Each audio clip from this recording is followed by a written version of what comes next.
Ya, assalamualaikum warahmatullahi wabarakatuh. Ya, saat ini saya sedang memegang sebuah novel, kelihatan ya? Ya, sebuah novel karya Buya Hamka. Dan ini merupakan karya pertama dari Buya Hamka. Ya, saya ingin membacakan dahulu. Sebelum mereview buku ini, saya akan membacakan dulu petikan kisah dari novel ini. Jika sayang betul adik kepada Ambo, mau menahan sakit senang, mau bersuami pedagang hina, adik saja yang suka, tetapi bundo kita tidak lagi suka. Ya, jadi ini kalau dari petikan kisah ini adalah memang ini awal dibuat novel ini memang bahasanya bahasa Minangkabau, bahasa Minang. Dan tetapi ini sudah diterjemahkan ke dalam bahasa Indonesia oleh penerbit GI Gema Insani. Ya, baiklah, saya akan melanjutkan novel Sabariyah. Oh ya, nama judulnya Sabariyah. Ini adalah sebuah nama dari salah satu tokoh utamanya, Sabariyah. Saya bacakan dahulu ya teman-teman untuk sinopsis ceritanya. Keteguhan cinta dan kesetiaan kepada suami membuat Sabariyah menolak permintaan sang bunda, Sahriyaman, yang bersikeras ingin memisahkan Sabariyah dengan Pulai. Di tengah kelaparan dan kemelaratan, Sabariyah tetap menanti kedatangan Pulai, sang suami dari perantauan. Kemunculan Pulai pun disambut haru oleh Sabariyah yang amat merindukannya. Namun Pulai pulang tanpa beroleh harta sedikit pun, sehingga memupuskan harapan Sariaman, sang mertua. Kehadiran pemuda kaya seperti Suman membuat Sariaman makin berhasrat membujuk Sabariyah untuk meninggalkan Pulai. Apakah yang akan terjadi ketika Pulai mengetahui niat buruk mertuanya? Ternyata ketika dieja di lafal Pulai itu agak kebelit lidah saya. Pulai. Bagaimanakah nasib pernikahan Sabariyah dan Pulai yang terintervensi oleh sang mertua? Ya, seperti itu ringkasan ceritanya. Baiklah, saya akan mereview novel ini. Ya.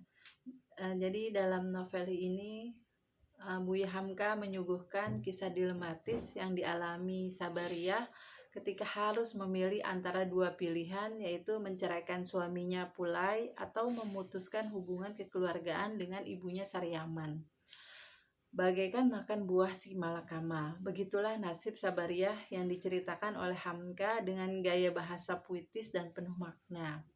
Hamka tidak hanya menyoroti tema cinta di antara dua tokoh utama, tetapi juga hal-hal yang berkaitan dengan adat istiadat Minangkabau dan kondisi pada zaman itu. Dalam karya tersebut ada banyak nasihat bernuansa pepatah dan pantun yang menyiratkan makna kehidupan dan juga memperlihatkan kritik sosial dari Hamka atas kultur yang terjadi di Minangkabau pada masa lampau.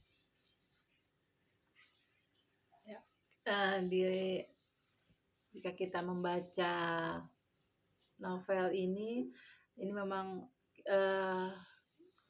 karya ini menceritakan tentang ya dilematika kehidupan berumah tangga. Ya pasti emang kalau berumah tangga pasti memang ada ujiannya. Ini salah satu ujiannya adalah adanya intervensi campur tangan mertua terhadap kehidupan rumah tangga anaknya. Ya, jadi memang diuji sekali kesabaran, keteguhan cinta dan kesetiaan sang istri kepada suami.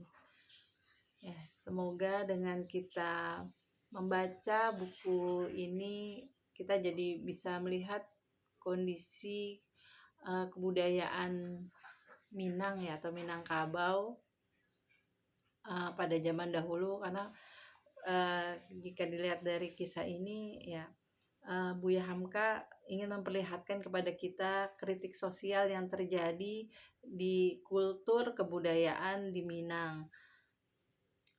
Eh, Keinginan seorang mertua terhadap anaknya, ingin anaknya hidup berkecukupan sehingga ikut campur dalam urusan rumah tangga anaknya.